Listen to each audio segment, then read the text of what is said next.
we work with, like from the Norwegian side, we touch probably 98% of innovation companies from Norway. We get a lot of founders that come over to San Francisco to fundraise or to build a customer pipeline or portfolio. And I think success, there's always that aspect of how much do you say. You talk about like don't say how you do it, but say what you do and all that stuff. I think fearlessness, just talk about what you're doing. Ideas are cheap, and so being able to communicate with potential partners, investors in a fairly open way is key to success. I think that's one of my key learnings, is not to try to hide what I'm working on. I think the grit of executing and is way more important. But what you do discover when you talk to people is that other people can contribute with a lot of information that you didn't have in the first place. So being in co-working spaces changed our path several times because we learned about new technologies, right? Something Yeah. that was just coming out as we were building our own platform, and we took advantage of it immediately, and it fundamentally changed how our technology worked. And so I think just speaking to people is super important, being open to new learnings. There's the one of the three little voices in my head is like giving you a standing ovation for that, you know, that insight and that knowledge that to drive change, to drive innovation, don't keep it to yourself. Like Yeah. ideas are cheap, you said. I want to dig into that in a second, but before we do, is this something that you see with entrepreneurs in the day to day? Are they sort of like kind of holding close to their vest their concepts and unwilling to engage? I think the new generation of entrepreneurs are getting way better at this. We kind of shut that down early. If somebody comes to us with an NDA, that's a no go. We Sure. we we don't sign that. I have an NDA, so any Norwegian company coming to me, I can't talk about it in detail. But we can also not sign extra things. But I think when I talk to people in larger companies, they seem to be a little bit more protective of what they're working on, in the sense that, I want to do this new thing. Um, and they don't really explore it deeply. But that also limits the amount of feedback somebody can give and kind of the contribution value that we can provide, right? Because then we don't know how to introduce them to any potential partners here. We can't give any feedback on process. We can't give yeah, it's really hard to give any kind of feedback, and I think a lot of people have these burning ideas inside that they just need to get out, but they don't really take that step and trust the world. But I do think that once your life is sort of pitching and thinking about new solutions, it just becomes a way of life. So like if this one idea doesn't pan out, there'll be 10 new ones, 100 new ones coming out the next. Nobody has just one idea. Yeah. I think I think that's such a powerful insight for folks to recognize. Like I think we've all worked inside or around or with companies that try and put this veil of secrecy around everything. And I got to tell you, in my experience, 99 times out of 100, it's unneeded and a complete waste of time, right? And in fact, it's a counterforce. It's a failure mode to driving change and innovation because it traps your mindset. That's an interesting concept that you just kind of pointed out, right? It traps your mindset Yeah. because if you're in this constant pitching and testing, you're constantly pitching and testing, and you're fostering creativity. How do you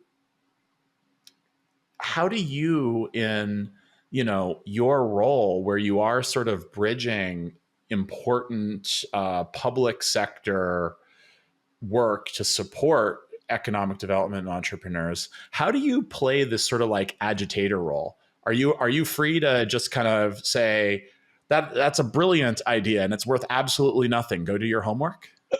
Yeah, I mean, I've learned. So I'm from the West Coast, and we pride ourselves about being a little bit outspoken. I'm not as outspoken as many of my fellow Bergense people, but I do think that being honest in a nice way is a good way to be in the world. I do try to be very supportive, because I know entrepreneurs, especially from startup sides, really receive a lot of let's call it feedback, but resistance in what they're doing. So I'm a cheerleader as well as sort of helping guide direction, I'd say. But there was recently a company, and he didn't know how to really build his cap table, right? Like Mhm. his ownership table. And he got some partners, and they weren't the greatest partners, and I could see him going down a path. And I said, if you walk down this path, I've seen this before, I don't think you're going to succeed. Yeah. I think you'd lose your company in this way. And he came back to me now, and he had completely changed. At the time, I didn't think he would, but he sort of turned that corner. And I don't think he would have done that unless I was honest, but also in a nice way. It's just, Yep. how do you have impact on people? If you tell them they're idiots, they're not gonna make a change, because that's too much of a punch in the face, right? Um, and I don't think people are idiots for making, you know, wrong choices. Yep. It's just another choice, but it's a way of saying like, hey, I don't believe this is the path. So there are different ways of presenting new ideas and new kind of paths for companies.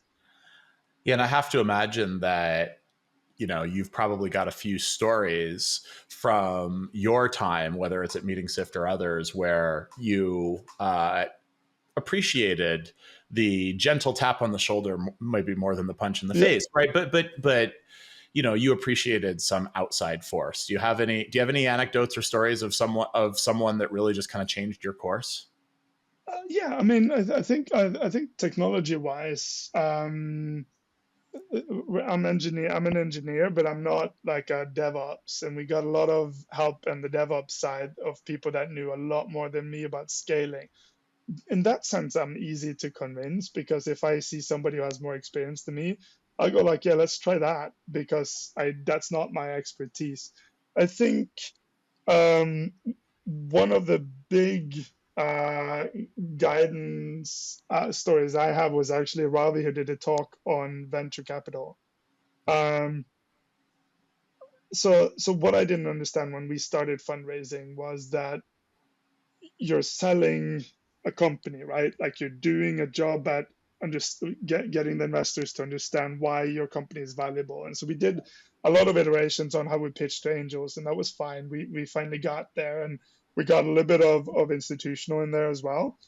But then we're going for the next phase, right? And Ravi did this talk about how do you motivate a venture capital firm to invest in your company. And to me, that was a sea change in terms of understanding their business so that you can sell to them. You're not really just talking about your product, you're actually selling to them how they become successful in their job, not just because you're a nice company kind of thing, if that makes sense.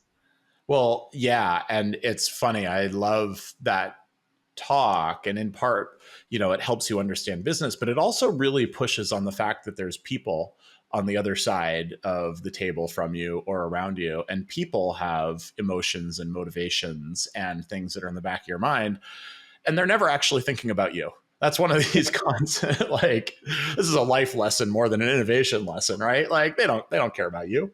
They sure care about them, right? Yeah, Yeah. but I think also it's also like understanding it's a partnership, right? Like you're not just looking for a check, you're looking for somebody who can also help you improve your company. That comes a little bit later. You got to get your foot in the door, and you got to get that door opened up a little bit more. Then the interest gets there, right? And then you sort of become partners. I've got friends that are working with large VCs over a long time, but they build trust over time as well. And you don't do it in the first day, and you certainly don't do it by just talking about your product.